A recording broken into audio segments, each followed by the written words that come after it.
Nampol yang berkeringat Grecia Apriani, muka AHY ikut nongol, ditulis oleh Anto Cahaya di seaworld.com. Halo, selamat menyaksikan informasi dari channel Tanda Seru. Sudah diduga oleh banyak masyarakat juga pengamat, seperti biasa politikus akan memanfaatkan kemenangan pasangan ganda putri pebulu tangkis Indonesia Grecia Poli dan Apriani Rahayu di Olimpiade 2020 sebagai bahan promosi pribadi. Fenomena munculnya pamflet hingga baliho para politikus di sela-sela momen besar dinilai salah satunya sebagai narsistik. Apa itu narsistik? Narsistik menurut Kamus Besar Bahasa Indonesia berarti kepedulian berlebihan pada diri sendiri yang ditandai sikap arogan, percaya diri dan egois. Padahal saat ini kondisi sedang pandemi, masyarakat sedang dirundung susah dan sedih. Kemenangan Grecia Poli dan Apriani Rahayu menjadi salah satu hiburan tersendiri bagi rakyat Indonesia, menyambut dengan sukacita. Tapi oleh para politikus, suasana itu dibuat sempit, seolah kesenangan mereka direbut oleh para politikus yang seakan-akan banyak berbuat pada atlet tersebut. Dengan kata lain, kesuksesan Grecia Poli dan Apriani Rahayu meraih medali emas rupanya dimanfaatkan oleh sejumlah pejabat untuk berkampanye. Mereka bersaing ketat memberi ucapan selamat kepada Grecia dan Apriani dengan mengunggah foto wajah dan partai mereka. Kumpulan poster ucapan selamat bernuansa kampanye ini menjadi viral di Twitter. Salah seorang warganet mengumpulkan berbagai desain poster ucapan selamat dari tokoh politik, menunggu pejabat-pejabat Indonesia memberikan ucapan selamat kepada atlet kita dengan mukanya yang lebih besar dari Grecia Poli dan Apriani Rahayu. Cuit warganet menyindir. Dalam tweet yang dibagikannya, berbagai tokoh politik itu berasal dari penjuru Indonesia, mulai dari Ketua Umum Partai Demokrat Agus Harimurti Yudhoyono, rektor, pengusaha, sampai pengurus partai. Bagi saya ini cukup lucu. Coba pikirkan dengan akal sehat yang berkeringat siapa yang berjuang siapa. Para atlet itu telah berjuang keras hingga titik darah penghabisan, tapi tiba-tiba wajah mereka nongol di poster Grecia Poli dan Apriani Rahayu. Bahkan muka mereka para politikus dan pejabat itu lebih besar dan menonjol dibanding atlet yang mengharumkan nama Indonesia tersebut. Emang tidak boleh ucapkan selamat? Ya, tidak masalah. Itu hak semua orang atas euforia dan sukacita. Tapi seperti yang sudah saya jelaskan di atas, jika ucapan selamat itu dilakukan oleh para pejabat atau politikus digunakan sebagai ajang kampanye, namanya keblinger. Saya pastikan para politikus semacam ini tidak perlu dipilih atau didukung, sebab sudah terlalu menonjolkan diri seolah-olah paling berjasa, padahal sama sekali tidak melakukan apa-apa. Jika yang melakukan adalah seorang presiden atau menteri olahraga, itu justru keharusan sebagai bentuk apresiasi karena mereka para atlet tersebut selama ini dalam pantauan para pejabat pemerintahan, terutama Kementerian Olahraga. Akan tetapi jika para politikus di luar pemerintahan secara berlebihan memberikan apresiasi, tentu maksud dan tujuannya kampanye, tak ada yang lain, baik poster yang di-share di akun sosial media atau baliho yang dipajang di pinggir-pinggir jalan sama saja. Sikap narsistik para politikus apalagi saat ini dalam kondisi pandemi, perbuatan para pejabat maupun politikus itu dapat dipahami, sama sekali tidak memiliki empati. Coba saja lihat, alih-alih memberi selamat, muka mereka justru yang mendominasi dibanding para atletnya. Mereka sedang menggambarkan diri melalui medium-medium promosi di ruang publik itu untuk memberikan kesan bahwa para politikus telah bekerja, padahal nol besar. Tak ayal ucapan selamat oleh para pejabat, politikus dan tokoh itu mematik tanya warganet yang merasa heran. Warganet juga menuliskan beragam komentar kocak sampai sindiran. Mereka menyoroti banyaknya pejabat yang mengucapkan selamat dengan memasang wajah mereka lebih besar ketimbang sang pemenang. Mereka, Grecia Poli dan Apriani Rahayu yang berjuang, tapi justru yang muncul gambarnya para politikus. Seolah-olah cakrawala pandangannya itu terbatas, terlihat nyata. Para politikus tersebut terlihat egois, hanya melihat kepentingan pribadi tanpa melihat realita. Jadi memang para politikus pandai mengambil peluang, bahkan menjadikan kesempitan menjadi kesempatan. Kita lihat saja bencana seperti pandemi atau apapun itu oleh para politikus bisa diubah menjadi peluang kampanye. Memang dalam benaknya hanya kampanye, bagaimana menaikkan pamor. Saya menduga fenomena ini akan terus berlangsung sampai tahun 2024 nanti. Para politikus itu akan mengambil manfaat apapun itu selama menaikkan elektabilitas mereka di hadapan konstituen. Bagaimana menurut Anda?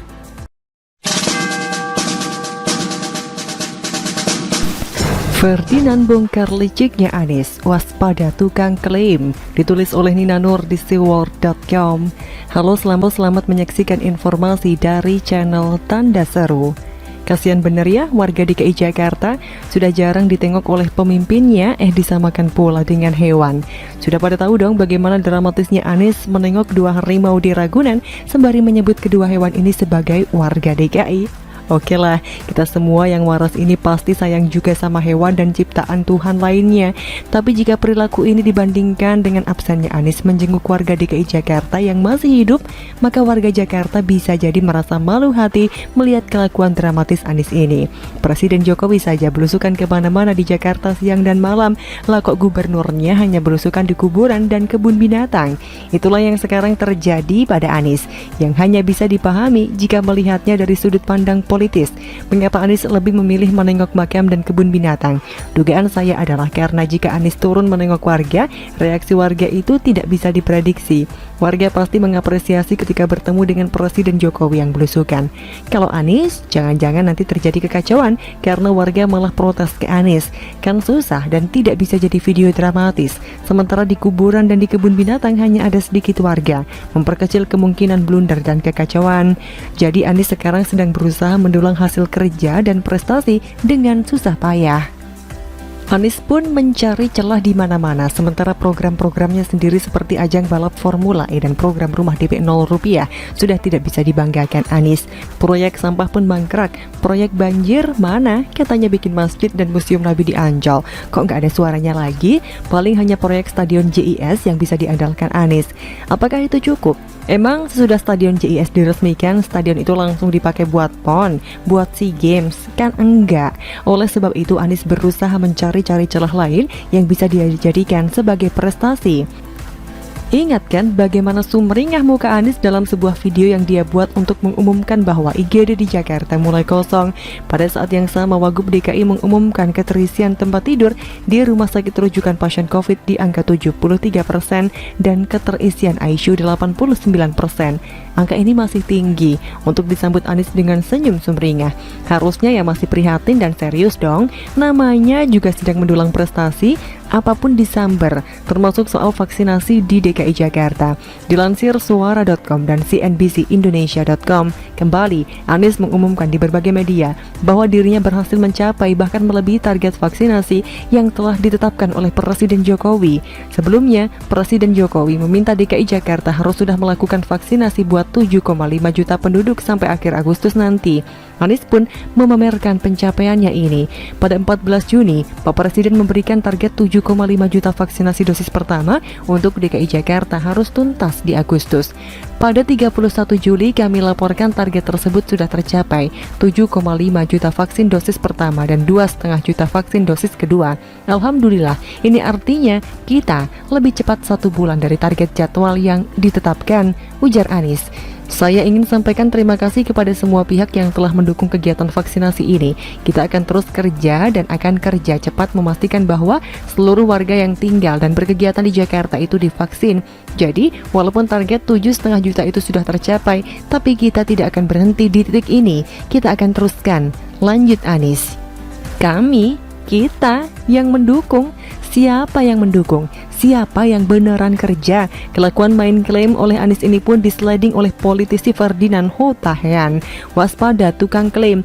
Andai saja dia manusia jujur, maka dia akan selalu mengucapkan terima kasih kepada yang sudah lelah bekerja. Begitu juga dengan sistem transportasi Jakarta yang dibangun pendahulunya. Tak pernah lidahnya mengucapkan terima kasih kepada pendahulunya. Dia bukan orang baik, tulis Ferdinand di akun Twitternya. Ferdinand juga membongkar siapa-siapa yang sebenarnya benar-benar bekerja menggeber vaksinasi di Jakarta, termasuk pihak Polri, TNI, dan BIN. Ini sudah sangat jelas sesuai dengan permintaan Presiden Jokowi pada akhir Juni lalu. Waktu itu, Presiden meminta jajaran TNI dan Polri, Kodam, dan Polda untuk mengakselerasi program vaksinasi.